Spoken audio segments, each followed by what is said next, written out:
qalb kaliti. Hayotxon Qurbonova. Amerikalikning Quvasoydagi rizqi.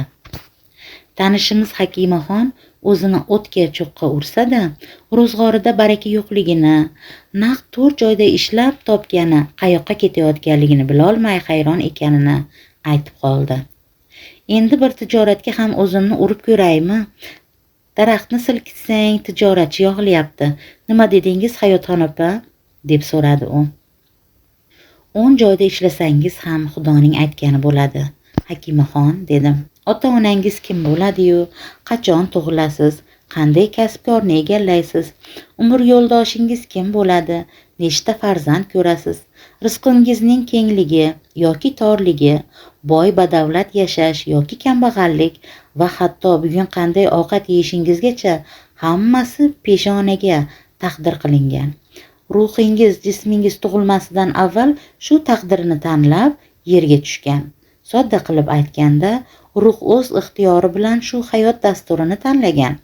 To'kin sochinlikda yashash ham, kambag'allik ham Parvardigorning sinovi.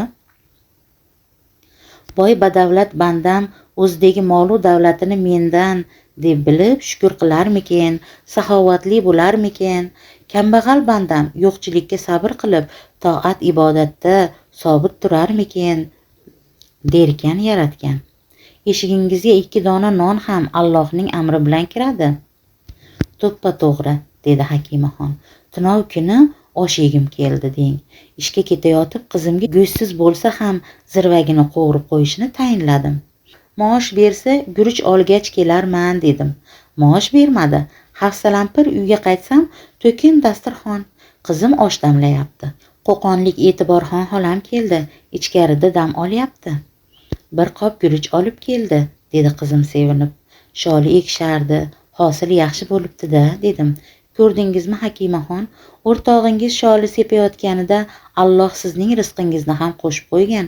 Birovning rizqini boshqa birov yeyolmaydi. Sizga amerikalik o'zbek Quvasoyga sepilgan rizqini biznikida yeb ketganligini aytib beraman. Bundan 7-8 yillar muqaddam samoviy ustozlarim farishtalar bilan rizq to'g'risida tortishib qoldim. Bir inson rizqini qayerdan topishi, uyida yeydimi, boshqa joydami, shungacha belgilab qo'yilgan deya yozib berishdi. Uyimizga kelgan rizq faqat bizniki bo'ladi. Axir bu rizq xotin ikkimiz, bolalarimiz uchun emasmi? deya tajang bo'laman. Yaqinda uzoqdan kelgan mehmon uyingizdan o'z rizqini yeb ketadi, deya yozishdi. O'z ko'nglimda farishtalarning fikrlari asossizligini isbotlashga tushdim. Uyimizga nima kelsa bolalarga yediraman, bir bo'lak ham qoldirmayman, deya ahd qildim. Xatm Qur'on marosimini o'tkazadigan bo'ldik. Muxtor akam, umr yo'ldoshimning qarindoshlari bir marosimga 3 yashik olma olib keldi. Bitta yashikda 7 dona olma bor ekan. Har bittasi naqd 1/2 kilo keladi. 5 yulduz qirmizi olmalar. Qarab tomosha qilasiz. Marosimdan 3 donasi ortib qolibdi. Bolalar bilan yermiz degan xayolda vaziga soldim. Maktabdan qaytayotgan Barno olmadan olmoqchi edi, qaytardim. Dadang ishdan kelsalar hammamiz birga yeymiz, dedim. Shu kunda dadamiz ish bilan qayergadir ketdilar. Ertasi ertalab Ra'no olmani olmoqchi bo'ldi. Maktabdan kelganingdan keyin yeymiz, dadang ham keladilar, dedim. Shanba kuni hordiq. Uylarni yig'ishtireyotsam, baland bo'yli ajnabiy odam salom berganicha kirib kelyapti. Assalomu alaykum va rahmatullohi va barakotuhu. Bir qo'lida diplomat, bir qo'lida rentgen qog'ozi. Xursand edi. Hayotxon sizmi? Ha. Men Yusuf Muhammad, Amerikadan keldim. Telefonda davolagan edingiz. Mana oshqozonimdagi yara yo'qolib ketibdi, deya u qo'lidagi rentgen qog'ozini menga tutqazdi. Amerikalik masofadan turib davolangan birinchi bemorim edi. Ichkariga taklif qildim. U hali o'tirib ulgurmay darvozadan ayam kirib kelyaptilar. Taqdirni qarangki, boyagi amerikalik bilan ayam qarindosh chiqib qolishdi. Yusuf Muhammad ismli bu qarindoshimizning ota-onalari 20-asr boshlaridagi to's-to'polonlarda xorijga ketib qolishgan ekan. Dasturxon tuzatdim. Boyagi 3 dona olmani ham qo'ydim. Mehmon otangday ulug' axir. Qarindoshlar ancha gaplashib o'tirishdi. U kishi ikkita olmani hafsala bilan archib, tilimchalab yeb o'tirdi. Bizga manzirat ham qilmadi. Ayam e'tibor ham bermadilar. Men esa amerikalik kapitalistning surligidan jig'ibiyron bo'lardim. Olmalarni bolalarimga yedirsam bo'lmasmidi? So'rashsa ham bermabman-a. Va nihoyat mehmon qo'zg'aldi.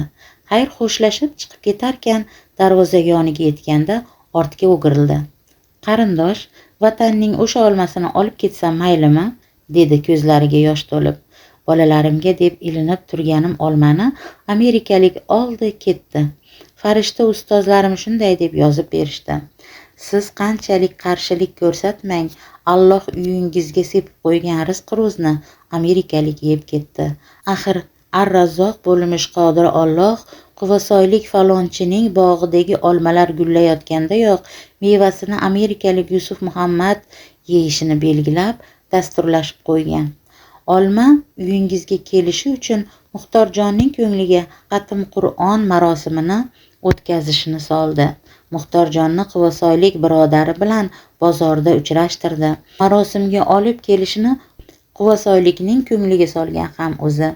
Yusuf Muhammadni ham aynan shu bugun xonadoningizga kelib rizqini yeb ketishiga amr etgan ham Parvardigori olamdir. O'sha voqeadan so'ng uyimda nima bor, nima yo'q qiziqmay qo'ydim.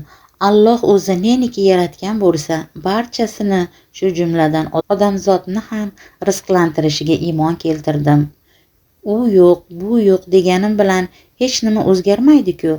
Boriga shukr, yo'g'iga sabr bilan yashamoq kerak. Yaxshi yomon kunlarda ham Xudo degan yaratgan egasini amrlarini sidqidil bajargan, shukrli, sabrli bandasini mehribon va rahimli Alloh unutmaydi. Marhabo, Sobitjonimni.